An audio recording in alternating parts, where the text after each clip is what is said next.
মনে করেন যে মুসলমান সব সময় সম্প্রীতির সাথে বসবাস করবে, আপনাদের অন্যায়কে মেনে নেবে, তাহলে ভুল করবেন।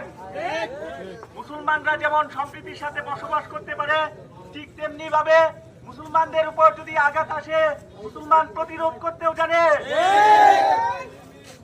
তাই আমরা বলতে চাই, যদি কোনো হিন্দুত্ববাদী এজেন্ডা, ভারতের হিন্দুত্ববাদী এজেন্ডা এই বাংলার জমিনে কায়েম করতে চান, তাহলে ভুল করবেন।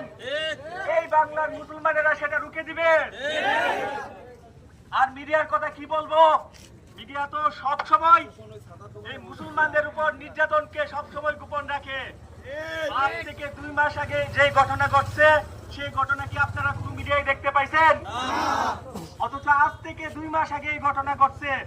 এখন যদি কোনো সংখ্যালঘু নির্যাতিত হইতো, তাহলে সেই ঘটনা ঢালাও করে প্রচার করত। ভাইরা আমার, আপনাদেরকে বুঝতে হবে এই ইন্টারিম সরকার কার এজেন্ডা বাস্তবায়ন করতেছে।